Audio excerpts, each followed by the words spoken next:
Scars That Speak is a series of people sharing their real-life stories of going through adversity and trauma, the storm in life that strips us of our identity, where the path ends, but yet they find life where there should be no life. These are stories of hope. I am Abbie Martin, and I have scars that speak. Welcome. I'm Chris Jones. This is Spiritual Hot Sauce. Abbie, welcome to the sauce. Hi, Chris. Thank you. It's nice to see you again. It's been a while. I was trying to remember when I heard you speak, and seems like a couple of years ago, but I heard you speak, and it was the first time that I think I actually met you, and I don't even know if it's an actual meeting, but you talked about what you're about to talk about today. Mm-hmm. So when I started doing this series, Scars That Speak, I immediately thought of you, and I was like, man, we got to get Abbie on the show. So thank you so much for coming on the show and sharing your story. Thank you for having me. Tell us briefly just a little bit about you. I'm Abbie. I live with my husband and remarkable little family in a really small town in Southern Illinois. And I have 3 kids, Mercy, Roz, and Boone. Roz just turned 8 months old yesterday. I make candles out of recycled containers and wooden wicks. Mm-hmm. I spent my 20s and just a little bit of my 30s traveling. Got to live in several different places overseas. Yep. Doing technically what could be called mission work, just doing what I could to help people. And then when I was 32, I got to marry the man of my dreams and am now a stay-at-home mom. Been married for 5 years. And yeah, there we are. Well, take us to the mission work, where all of this story starts. Sure. I went to India for the first time when I was like 22. Loved it. Lots of adrenaline, lots of, culture shock, and just amazed by India. It's a pretty amazing place. And so, yeah, just, one door opened, another door opened, and that led me to Thailand in 2012. I'm 24. I think it was my second time in India that I had went there. And that summer of 2012, I lived in a children's home on the Bay of Bengal in the Indian Ocean, 50, 60 kids in this children's home, slept on a concrete floor kind of thing. So I went from that to Thailand. And it was my first time in Thailand. I was supposed to spend 3 weeks there serving a ministry that helps kids in northern Thailand on the border of Myanmar. And well, tell us a little bit when you were in India, because you were getting ready to leave, the conditions. I know you had told me you picked up lice. Yeah, I did. Got some head lice. So all the kids in the orphanage had lice. And so, just practically, I was like, well, this is something I can do. Let's de-lice everybody. So I brought lots of lice combs and supplies, and it was that's pretty much all I did for 2 or 3 months was de-lice heads. Oh, wow. And then got my own lice in the process. Thankfully, I didn't have dreads at that time because, lice don't come out of dreads. Yeah, that's so, a permanent fixture. That's right. Spent a lot of time de-licing heads and, just being with these amazing, amazing kids. It was just really sweet. We'd have ice cream parties, and I'd get them ice cream from this little man that would bring a little ice cream cart by. And,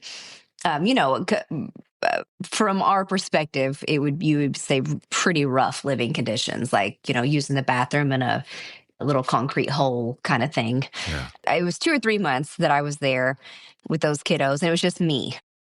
You asked me recently, and it's funny because I had never thought about it. You asked me, what's the last conversation I remember having before my wreck? Like I said, I'd never thought about it. And so the last one I have that's for sure I can pinpoint and say that was a memory, not just did I remember this? Which I spent a lot of my time thinking is that a memory? But this, I know, I remember it. I remember it clearly. And it was on the flight from India to Thailand where I was going to spend 3 weeks. And so I'm going from, this children's home. Everyone speaks Telugu. There's some English, but, it's not really that fluent. And so I get on this plane and I'm sitting next to a British guy who knows all of the words coming out of my mouth. And I just dump on him. I'm also processing, right? And I'm excited and I'm going to, Thailand, and I'm looking really scruffy. So I've been living in these, somewhat rough conditions. And You've got lice at that time. and I have lice. I don't tell him that I have lice because I'm not sure if he would want to sit by me on the airplane. But yeah, so I don't know what all I told him, but I talked his leg off. And I'm sure I'm just telling him about these kids and, Avanti that loved combing my hair, and Megan on Raj Kumar, who I had just met. And, I'm just filling him with stories. And he was a really good listener, thankfully. And at the time, I mean, I still have a lot of bracelets, but at the time I had a lot of bracelets on, and they were all sentimental. Like some of these are sentimental, but it's mostly just I stick them on. But at the time, I called it my friendship bracelet club. Anytime someone would give me a bracelet, I'd put it on. So they were all thoughtful, sentimental. Why did I tell the British guy about my friendship bracelet club? I don't know, but I did. And so by the end of our little hangout, and it was like just a couple hour flight, he says, "Well, I'm going to have to give you a bracelet then, aren't I?" And I'm like, "Well, no, you don't have to." He said, "Well, I got one right here. I just bought it from my daughter, and I want you to have it." And so he pulls out this bracelet, and he had just bought it at a duty-free store at an airport. And, they don't sell anything in those stores for less than $80. Right. So it's a nice bracelet, and it's like kind of glamorous looking and like sparkly and shiny. And not at all like how I'm looking. Like I'm looking, really scrubbed. Like you just came from a mission. Yeah, exactly. Right. And I'm looking at this bracelet, and we're really like not going together, me and this bracelet. And he kind of reads my mind, I guess, and notices that I don't go with the bracelet.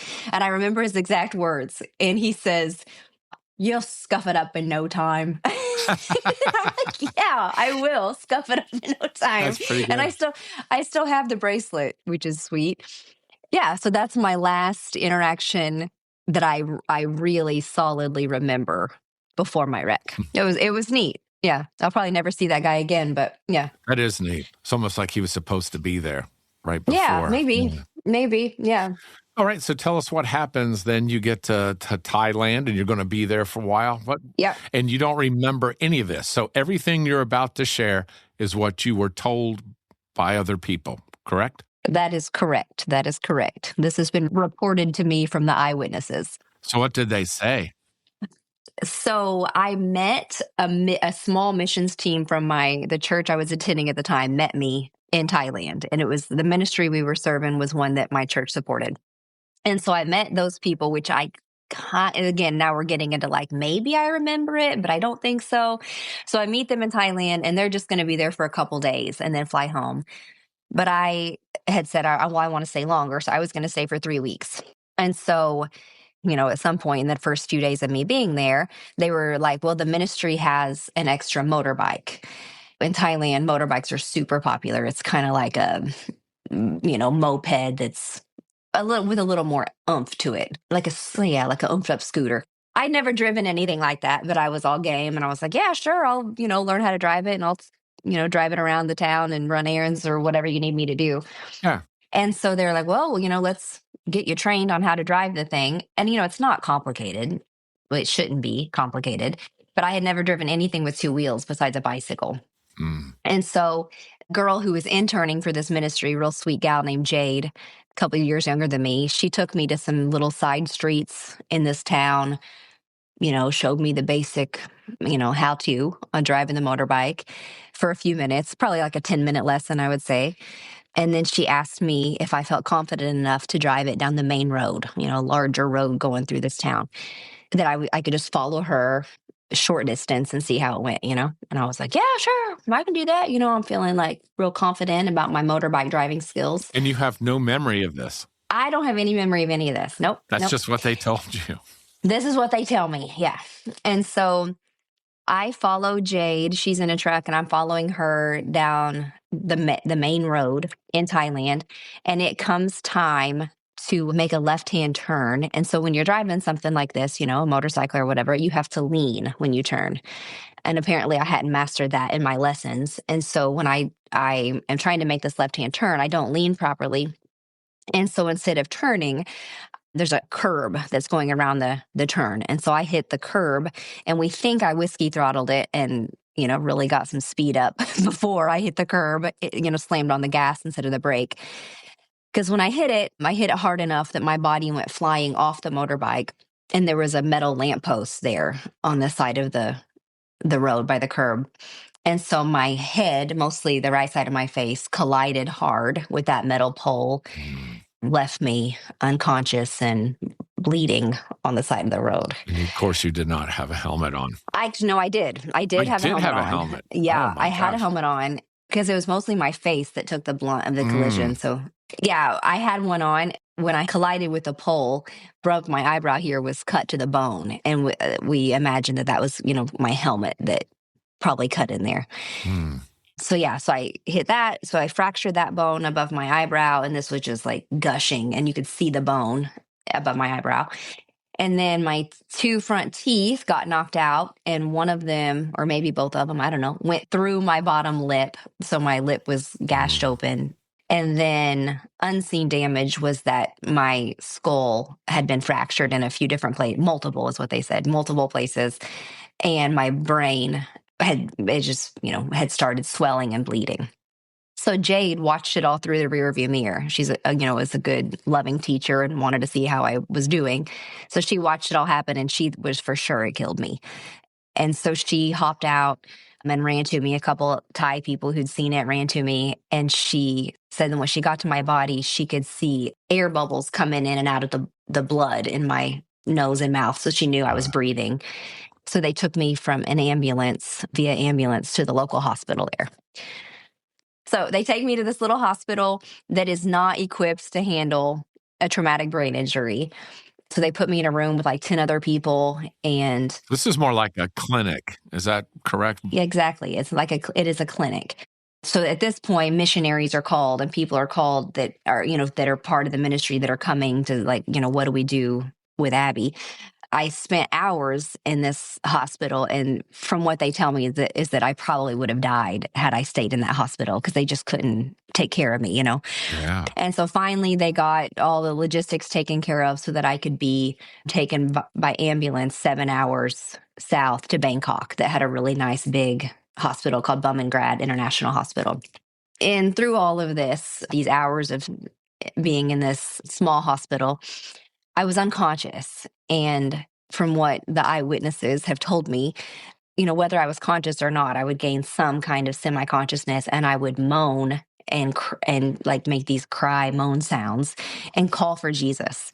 And so they said that several different times I would, with eyes still closed and not aware of anything going on around me, when they would try to talk to me, I would just say, Jesus, Jesus, Jesus, repeated. And then I'd go quiet for a few hours, and then, again, say, Jesus, Jesus, Jesus. And so that went on for a few hours until finally I just went to sleep and stayed asleep for 5 days.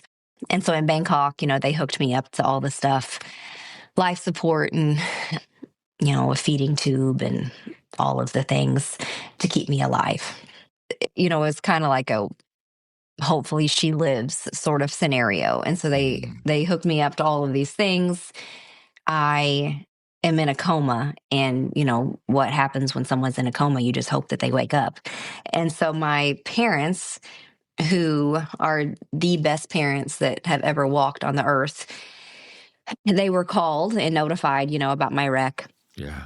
And my dad, super homebody, like had no intention of ever flying across the big ocean. Like he loves home, loved being at home. As soon as they were called and told about my wreck, they booked flights to Thailand. They just came, as soon as they could so that they could be with me. Yeah. So they got there, as quick as they could. And then they just stayed by my bed while I slept.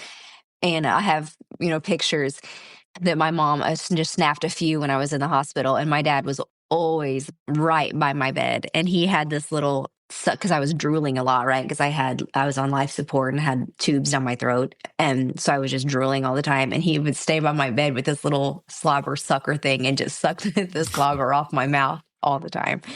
So yeah, they stayed there with me. They prayed. My Pastor Chad, was supposed to fly. His trip was over, and he was supposed to fly back to the States because he had been there, right, on the short-term mission trip. But he canceled his flight and said, I'm going to stay with Abbie until she wakes up. So he also made quite a sacrifice to stay there with me in the hospital. Everyone just did a lot of praying and pleading with God to keep me alive. This isn't like you fell and broke your arm. No, no. Yeah, you probably shouldn't be here right now. Yeah. Yeah, this is some serious stuff. And you're in a coma. Mm-hmm. How long was you in the coma? I slept for 5 days and then I woke up on day 5. And, there's a lot of questions, a lot of fear for everyone present because, does our brain work, being one of the. Do you remember this time? No, no, no, no, no. No, I have weeks that are just gone from my memory. Wow. And so, no, definitely don't remember any of the hospital days. And so my parents gave me, because again, I can't talk because I'm hooked up to all this stuff. And so they gave me a pen and a paper. And I don't remember, I should have looked up what the very first thing I wrote was because I don't remember it offhand. But I know one of the very first things I wrote was, I'm really hungry. and where am I? Yeah. They weren't putting enough food in my feeding tube, apparently. But anyway, just, whatever I wrote was wonderful news for my parents because it's like her brain works. She still knows the alphabet. She still knows how to write. So, and you hear stories about people waking up after a traumatic brain injury and they are now a mathematical genius or they can speak 3 new languages. And unfortunately, that did not happen for me. I just not your story. Woke up confused with a headache. Yeah. Wow. And people, like the amount of people that prayed is something I ought to think more about too. It's just amazing. Like, because I come from a really small town of 1,300 people. Well, I think all 1,300 were praying, like plus anybody else that I've encountered. And people I didn't know. And still today, because I live back where I grew up, I'll meet someone that we've never met and they'll say, are you the girl that had the wreck in Thailand? I prayed for you. Wow. It's not rare that happens. And it's just amazing the love that people showed me. It was a local movement to pray for Abbie. Yeah. That's beautiful. Yeah. Yep. All right. So you tell them you're hungry. You have no memory of this though. Mm-mm. And everybody's still with there. So what's the account? What's everybody telling you was going on? Yeah. I don't remember at all what they told me. It took me, I would say, months to realize the significance of the wreck. Like I just didn't, because of my brain healing, I guess I couldn't process like, oh, I almost died.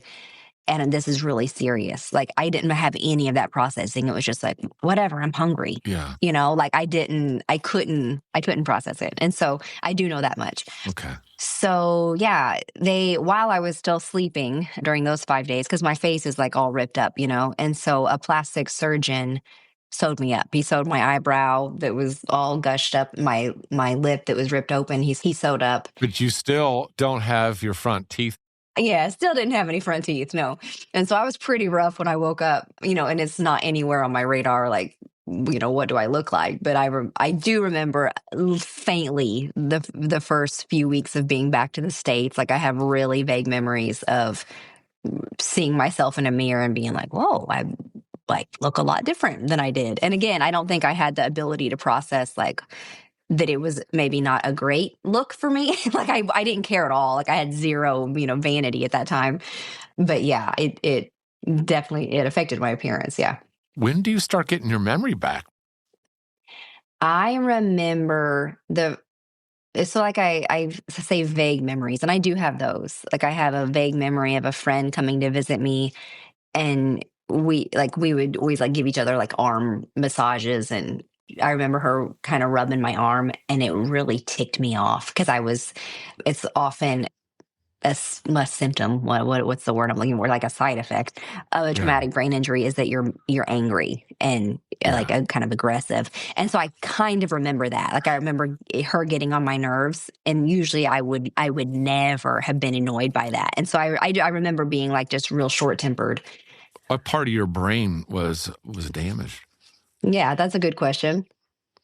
My frontal lobe, from where, my face hit the pole, and then my brain, hit the skull, and then also my occipital lobe in the back of my head, because my brain, like bounced back and crashed into the back of my skull. So in those two damages in the frontal lobe, and then one in the occipital lobe.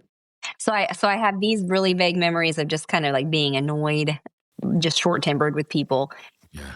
I would say the clearest first memory I have after the wreck is a moment I had in a conversation with God that was very significant and a huge influence in my relationship with him that still influences me today in my interaction with God. And during those first few weeks and maybe even into a couple months, I just had a lot going on in my emotions, and I had a lot of sadness and just kind of just heaviness. And at some point I started to just feel really guilty for the wreck.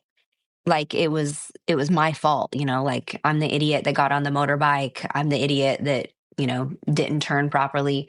And I just started feeling a lot of shame and like and a lot for my parents. Like I cost them thousands of dollars. I cost them so much worry and, and I just felt like a big burden. And so this started to build and grow and get heavier inside of me. Mm. And so I remember that. I remember some of those feelings of just bad, heavy, not good. And eventually started thinking like it would have been better if my life had just ended when I had the wreck. I'm not doing anyone any good. And I wish I hadn't lived. It would have been better for everyone. Like those sort of thoughts. Very dark. Really dark, deep, heavy. And so I'm in that sort of place. And I have a moment with God where have turned my attention to him. And I feel like here deep down and, where I feel like God can communicate with us with his spirit, I feel like he's asking me to remember what I said right after the wreck in my moments of semi-consciousness, what I was saying. And so I thought, and I was like, okay, I was saying Jesus. I was calling out to Jesus, Jesus, Jesus. And I felt like God said, when you were calling my name, I was calling yours. And when he said that to my spirit, it was such a relief. It was a surprise, and it lifted me. And I took time to imagine it. Like I pictured myself in Thailand laying on the side of the road, bloodied, broken, zero to offer. I'm at the lowest point of my life. Yeah. And so I imagined God being there. I pictured it. I pictured God like leaning over my body saying, Abbie, Abbie, Abbie. The feeling that accompanied that of picturing that it was just so gentle, and it was like unconditional love. And I felt so important. And it was like, well, if my maker takes the time to see me and call my name when I'm almost dead, I must be all right. And so I stopped wishing I was dead after that. Like it was a significant enough dialogue between me and God that it changed my thinking about myself. And I Yeah. can, from then on, I can say like, I wanted to live because of that. Was this something that kind of internally come up through you and it just was there, or was this external? How did you hear this?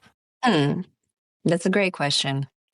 I would describe it like was in a place of wanting, you could say like a place of prayer or worship where I was already turning my attention to God, like just Yeah. trying to quiet myself, still my mind, and be like, okay, God, where are you at in here? Like that was sort of the posture that I was in. Yeah. And then in that stillness, I felt like, I guess I could describe it as a thought that it felt like not my thought.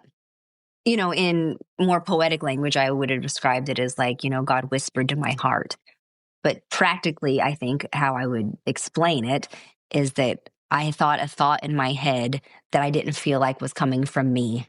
And I felt like it was God getting my attention and wanting to say something to me. Has God spoken to you like that before or after? Is this the only time? Well, I'm not, I don't want to sound like a saint here, but I feel like how I interact with God, I feel like if we are turning our attention to love and saying, okay, what would love say in this moment? What would you do about this person I'm really ticked at right now? What would you say about this relationship? Or love, what would you say about my heart that really hurts right now? And I think how I experience it is that when I do that, there's an answer that, like, okay, love would say this. Love would say to forgive that person I'm really mad at. Yeah. Right now, love would say, Abbie, you're still good, even though you've done this, this, or this. And I believe that that's the God inside of us communicating with us. Okay. So, yeah.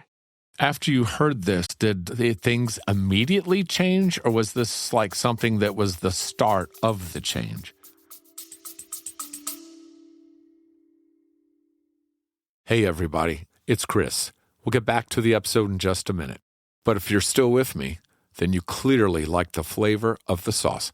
So make sure you follow so you don't miss what's coming up. We're starting a new series called Scars That Speak, where guests share real stories of trauma, suffering, and the hope that somehow breaks through it all.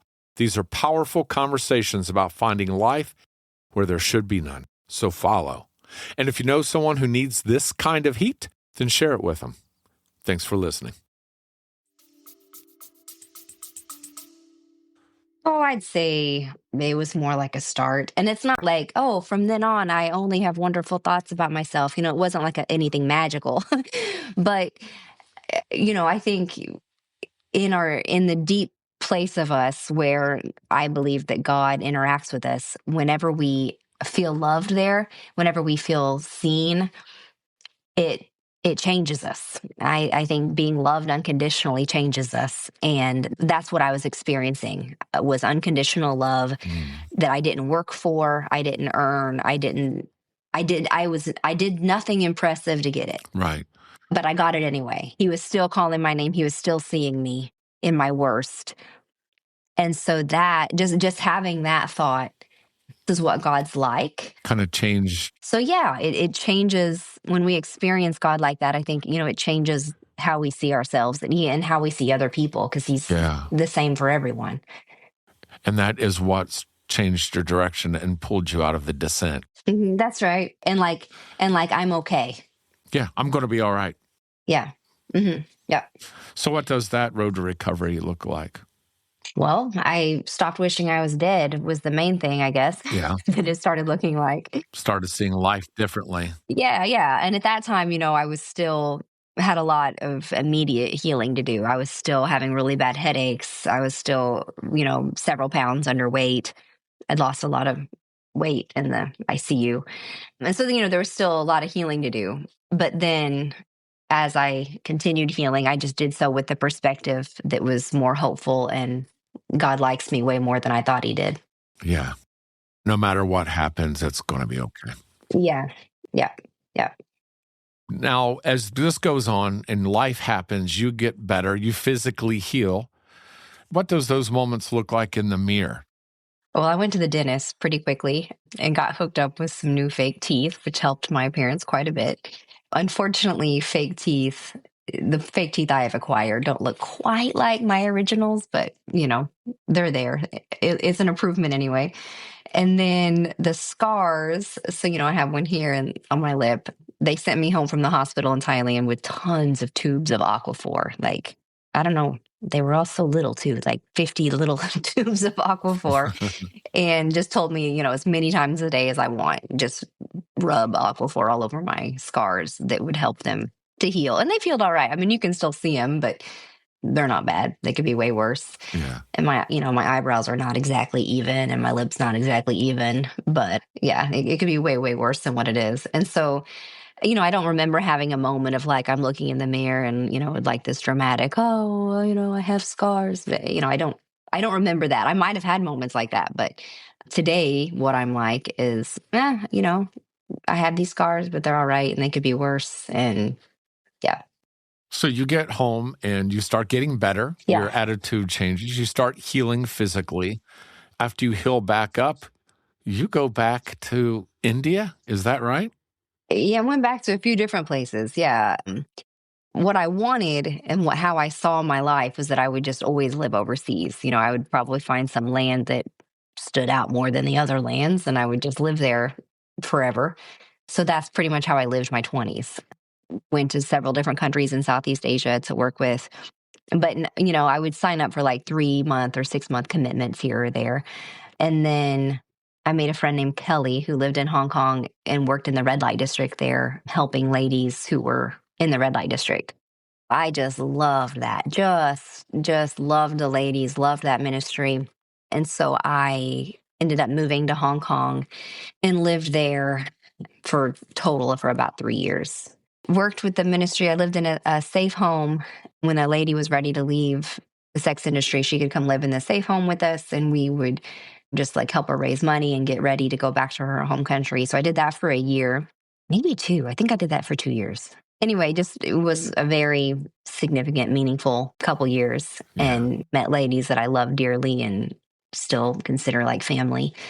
And then my time in Hong Kong was like, okay, I think that this is, summing up. I don't think I'm going to be here for the rest of my life. And so made some plans, like maybe what ministry could look like in the States for a little bit, and then would probably head back overseas. But during my plan making in the States, I was living in Louisville, working with people there that were living on the streets.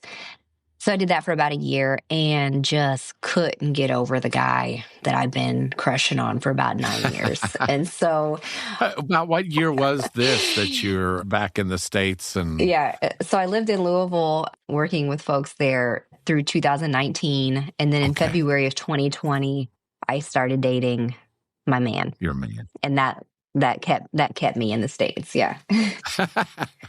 So you found home. Yeah, I found home. We started dating in February, got married in 2020, October. So we've been married for 5 years. They're the one. Yeah, that's right. So when did you start noticing that you were having issues? Because you healed up, but now there's some other things that start happening. What did you start noticing? When did you start noticing these things? So a few months after the wreck, I began having, and it's hard to explain, my brain would do this thing that would last like 20 or 30 seconds. And the best way I can explain it is like deja vu. When deja vu happens, you're like aware that it's happening. You don't really have any control over it. And you're like, this is a weird thing.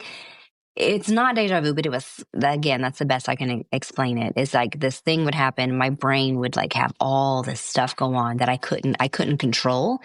And it was uncomfortable, but I was aware that it was happening. And I would think, oh, my brain's doing the weird thing. I hope it stops soon. And my heart rate would go up while it was happening. And then afterwards, like I would be like, oh, like it was just uncomfortable. That would happen every few months.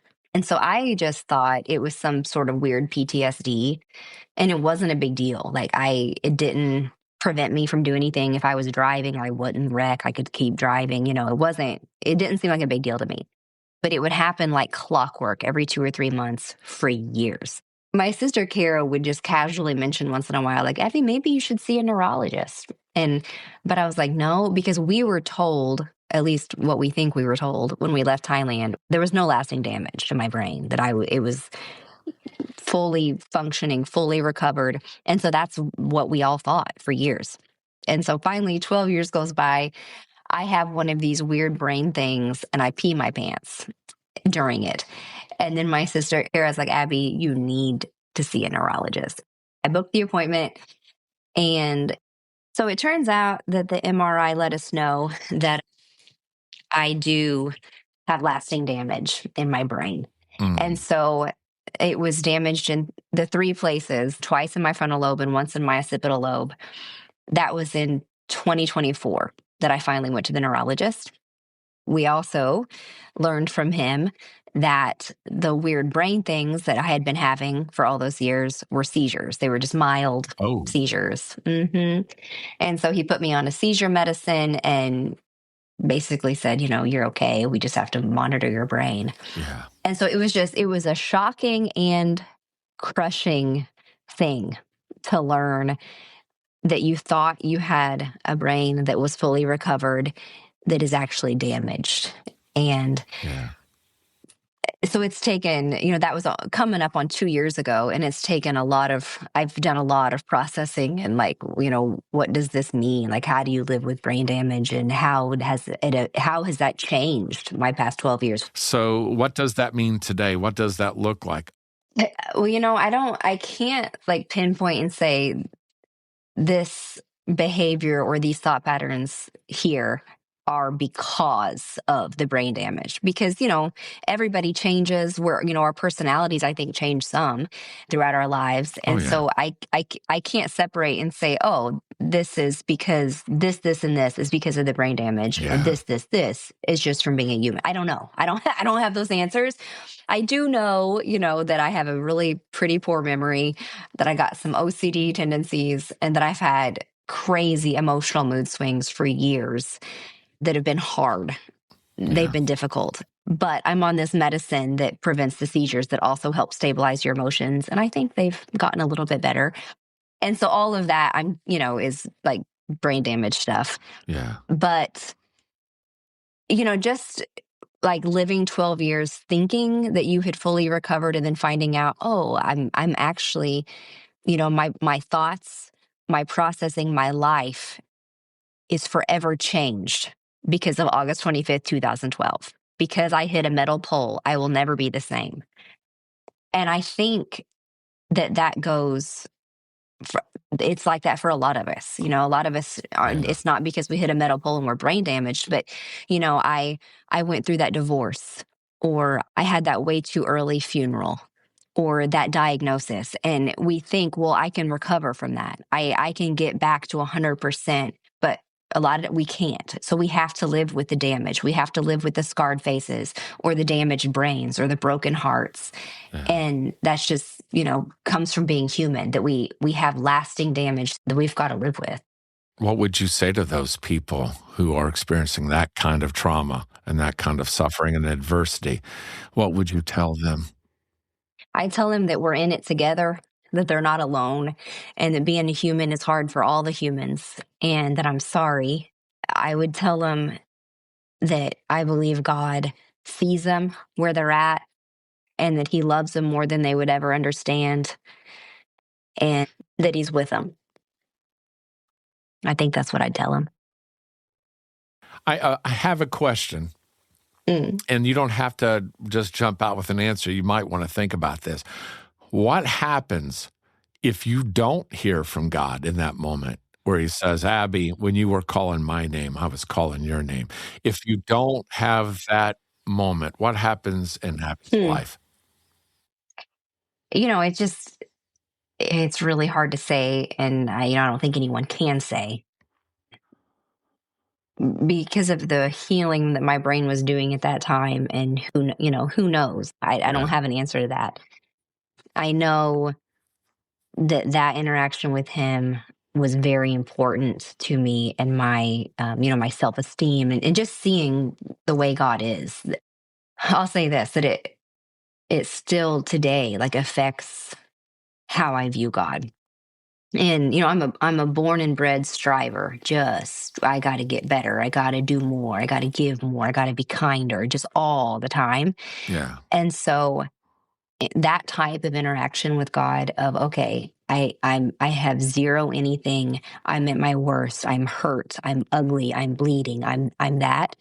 I have His attention and His even approval, that He, even in that moment, he's proud of me. It was like, is like the feeling that I have. That helps get rid of the striving, because it's like, well, my goodness, if He loves me unconditionally, then I'm good right now. And not to say that we shouldn't try to become better. Yeah, have goals and stuff, but Yeah. it helps me for sure to lay down some of that striving, because God is just saying, no, no, no, you're good now. Yeah. I don't think there's anything you can do to make God love you anymore, just like there's nothing you can do to make God love you any less. Yeah, that's right. That's right. Yeah. I think when people hear this, it's easy to think that in the worst times that you can pray and beg God and then He will be there. And I do believe that He will be there. But then you had told me that you had another experience, like with your father. So the brain injury was hard. It's rough thing that life has presented that I'm living with, but losing my dad, way harder, way worse. By far the hardest thing I've had to walk through yet. When did you lose your dad? I lost him 2 months after I got married, at the end of 2020. He died on December 19th. He got COVID, couldn't kick it. and died in the hospital. Oh, I'm sorry. And so, thank you. He was the best dad in the universe, just amazing. And so he left a humongous hole that we're all, we just miss him every day. When I was in the hospital in the ICU, people prayed, people read certain Bible verses, they fasted, they proclaimed. I come from charismatic sort of place, and so you pray for healing and you pray for miracles, and so seemingly, that's what happened to me. I got a miracle. My people prayed hard enough, and I lived, and that's kind of how I always viewed it. So then, when my dad got sick, we did all the same stuff. We prayed, we fasted, we read the Bible verses, we proclaimed the word of God. We did all this stuff, but it ended in a funeral. Since my dad died over the past 5 years, I've just had done a lot of processing and thinking, and like, okay, what do I believe about this? Like, what does prayer do? Like, why are sometimes there miracles and sometimes there aren't? And I have a total of 0 answers, but how I see it now is that I don't know. Well, I got better. I got to walk out of Thailand. I wasn't in a body bag. And if the people hadn't prayed the certain prayers, or if they hadn't fasted those days, would God have not healed me? Like, I don't know. I'm not sure the part that prayer played. And I believe that it did play a part, and I believe that God did help. I don't know exactly, like how that all worked. So I don't think I got to walk out of Thailand because my people prayed hard enough.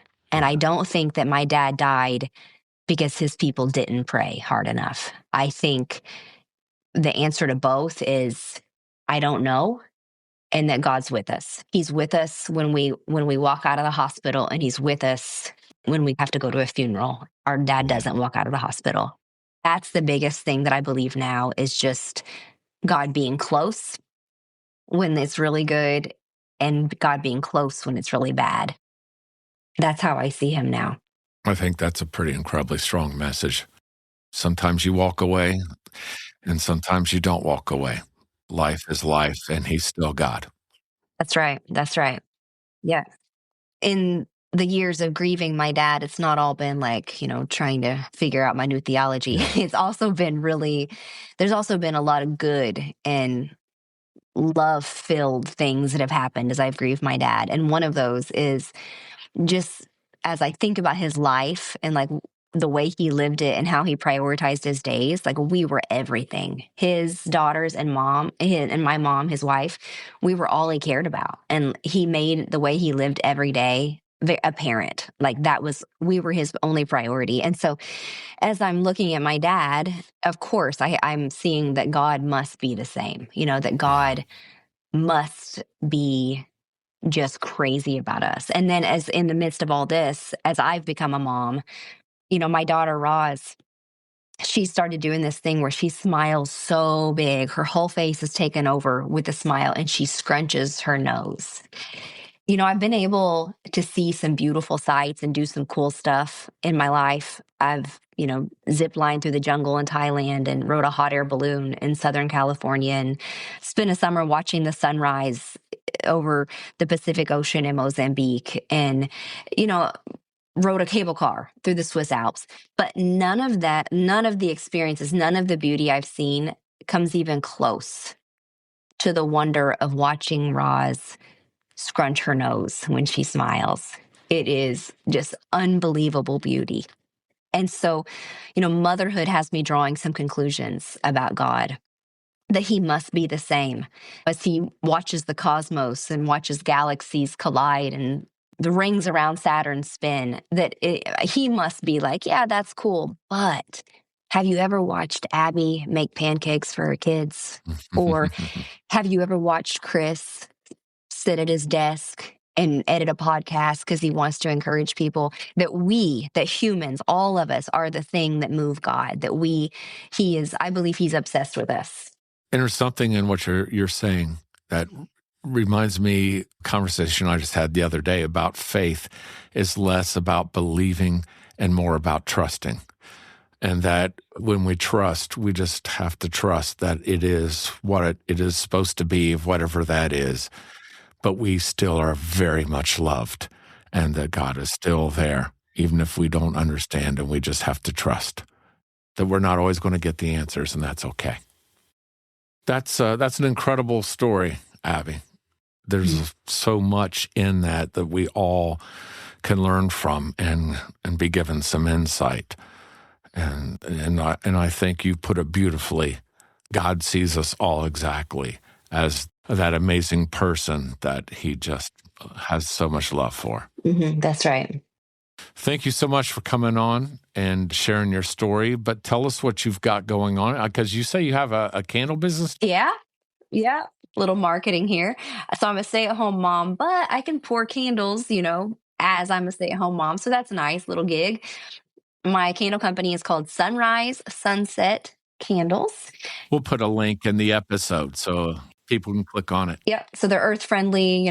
They're made with clean oils. There's no toxins, not going to give you cancer. They have wooden wicks and recycled containers. So I'm running a little recycling plant on my front porch is how I like to put it. And people just leave jars on my porch all the time. And then I turn them into candles. Nice. So yeah, nice. I make candles. And then, mostly my whole life is just, being with my kiddos, raising them and being amazed by them.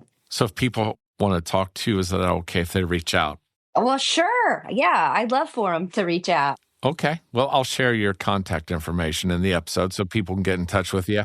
And I hope everybody goes and buys a bunch of candles. Yeah, me too. And that'd be awesome. Abbie, thank you so much. This has been fantastic, and I appreciate you sharing. Yeah, I really appreciate you having me, Chris. Thank you. Thank you. Thank you guys for joining us today. I hope you got something out of it. Because sometimes we make it through the storm and sometimes we don't. But we can always trust that he'll give us what we need to endure the storm. If you like the flavor of the sauce, then follow and share. And if you can relate to having scars that speak, then reach out to me. Maybe we'll get you on the show. Thanks, guys. We'll see you again next week.